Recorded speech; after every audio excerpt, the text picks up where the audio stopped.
Education আর treatment. Primary বলতে হচ্ছে college পর্যন্ত যদি যেটা আমরা বাইরের দেশে দেখি, কলেজ পর্যন্ত যদি এডুকেশনটা ফ্রি হতো আর যদি ট্রিটমেন্টটা ফ্রি হতো, তাহলে আমাদের মানসিক চাপ 90% কমে যেত। আমাদের তাহলে টাকার পেছনে আসলে ছুটতে হতো না, জমানোর চিন্তাটা করতে হতো না, আমরা লাইফ এনজয় করতে পারতাম। কত ছ্যাঁচড়াভাবে আমি চিন্তা করছি যে 10 কোটি আমার জন্য, যেখানে এখন নাকি বাংলাদেশের কথায় কথায় হাজার হাজার কোটি টাকার লেনদেনের গল্প শুনি, 1000 কোটি টাকা নিয়ে গেছে, ও 400 কোটি টাকা, ও 500 কোটি টাকা, তাই না? তো সেখানে আমাদের আর্টিস্ট যার অনেক টাকা, তার মনে করেন 10 কোটি টাকাই আছে। একটা কঠিন একটা অসুখ যদি কারোর হয়, লাইক ক্যান্সার বা এই ধরনের কোনো জটিল অসুখে যদি কেউ পড়ে, কারো যদি বিদেশে ট্রিটমেন্ট করতে হয়, 5-10 কোটি টাকা কিন্তু 2-3 বছরও চলবে কিনা সন্দেহ। তো তাহলে এটাকে আমরা বলছি আমাদের চাহিদাটা কত ছোট। তাহলে আপনি বলেন যে এইটুকু টাকাকে আমরা মনে করছি যে অনেক হিউজ। এখন যেহেতু ফ্যামিলি নাটকের ট্রেন্ড আবার চলে এসেছে, সো আর্টিস্ট একটু বেশি থাকে, তখন সবাইকে একটু একটু পেমেন্ট দিতে দিতে তো আসলে অনেকগুলো পেমেন্ট দিতে হয়।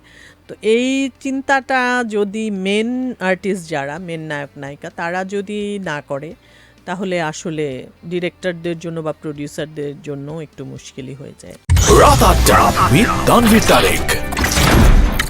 আমাদের দেশে তো কোনো আর্টিস্ট ম্যানেজমেন্ট কোম্পানি নাই যে একটা কিছু হিট হয়ে গেলে পরবর্তীতে তা আপনার রেমুনারেশন ডিলটা, আপনি কি মনে করেন এই যে এত দীর্ঘ সময় একটা অস্বস্তির ভেতর দিয়ে আপনার গিয়েছে, কোনো একটা সিরিজ বা কোনো একটা চরিত্র হিট হয়ে গেলে পরবর্তীতে যে আপনার 10% 20% ইনক্রিজ করবেন, বা এটা কিভাবে হয় একটা আর্টিস্টের জীবনে, এটা জানতে চাই। ধরেন এটা তো একদম নন প্রফেশনাল ওয়েতে বাংলাদেশ মানে এগিয়েছে, সামনে কি হবে জানি না। এটা আসলে যেটা হয় কি যে 10% বা 20% বাড়াবো বা বাড়ানো উচিত, সবসময় এটা ফিল করি না। কারণ দেখা যায় কি আমাদের নাটকে, আপনি করবেন কেন, আপনার ম্যানেজমেন্ট কোম্পানি করবে না, সেটা তো ম্যানেজমেন্ট কোম্পানি তো নাই, এটা তো সব কিছু তো আমাকেই করতে হয়। তারপর ধরেন এখন আপনি একটা নাটক করবেন, তখন আপনি আমাকে ফোন করে বললেন যে আপনি নাটকটা করে দেন, তারপর পরের শব্দটা আপনি বলবেন যে আমার কিন্তু বাজেট একটু কম, তো তখন স্বাভাবিকভাবেই আমি একটা অব্লিগেশনে পড়ে যাব যে আচ্ছা ঠিক আছে, তানভীর ভাই একটা নাটক করবে, আচ্ছা করে দিই। এরকম হয় আর কি অনেক বেশি। আর আরেকটা ব্যাপার হয় কি, আমাদের দেশের এখন যে মেইন আর্টিস্ট যারা নায়ক নায়িকা থাকে, তাদের পেমেন্ট তারা এত বাড়িয়েছে, এত বেশি তাদের পেমেন্ট। ধরেন একটা বাজেটের 50%ই চলে যায় দুজনের ইয়ে দিয়ে, রেমুনারেশন দিয়ে। সো আদার আর্টিস্টদের তখন আর রেমুনারেশনটা না খুব বাড়ানো সম্ভব হয় না, বাজেট কাভারের ব্যাপার থাকে। তখন দেখা যায় যে কোনো রকম মিনিমাইজ করে করে ওই বাজেটটা করা হয়। আর এখন যেহেতু ফ্যামিলি নাটকের ট্রেন্ড আবার চলে এসেছে, সো আর্টিস্ট একটু বেশি থাকে, তখন সবাইকে একটু একটু পেমেন্ট দিতে দিতে তো আসলে অনেকগুলো পেমেন্ট দিতে হয়। তো এই চিন্তাটা যদি মেন আর্টিস্ট যারা, মেন নায়ক নায়িকা, তারা যদি না করে, তাহলে আসলে ডিরেক্টরদের জন্য বা প্রডিউসারদের জন্য একটু মুশকিলই হয়ে যায় সত্যি। এবং সবার আসলে এই পজিশনগুলো তো একরকমও থাকে না, এবং গত 2 বছর প্রায় 18-19 মাস কি হবে এটা নিয়েও একটা বড় শঙ্কা ছিল টোটাল ইন্ডাস্ট্রিতে। প্রতি বছরই এরকম একটা খবর পাওয়া যায়, কেউ একটা অসহায়ত্বের খবর পাওয়া যায়। সম্প্রতি প্রাণ কাকুলির খবর ছড়িয়েছে, এবং এই বিষয়গুলো বারবারই আলোচনা করি। তারপরও এটার কি কোনো রকম সলিউশন কোনো সরকার আমলে হবে না আর কি, যে একটা পর্যায়ে কেউ হয়তো অসহায়ত্বর গল্প শুনতে হবে।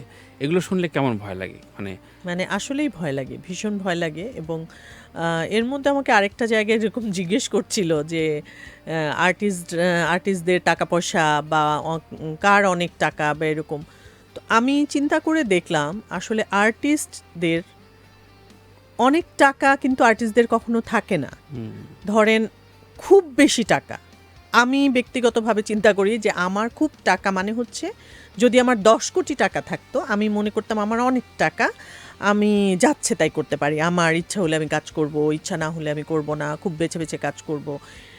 মানে তাহলে আপনি বুঝেছেন যে আমার মানে কত ছ্যাঁচড়া ভাবে আমি চিন্তা করছি যে 10 কোটি আমার জন্য, যেখানে এখন নাকি বাংলাদেশের কথায় কথায় হাজার হাজার কোটি টাকার লেনদেনের গল্প শুনি, এ 1000 কোটি টাকা নিয়ে গেছে, ও 400 কোটি টাকা, ও 500 কোটি টাকা, তাই না? তো সেখানে আমাদের আর্টিস্ট যার অনেক টাকা, তার মনে করেন 10 কোটি টাকাই আছে।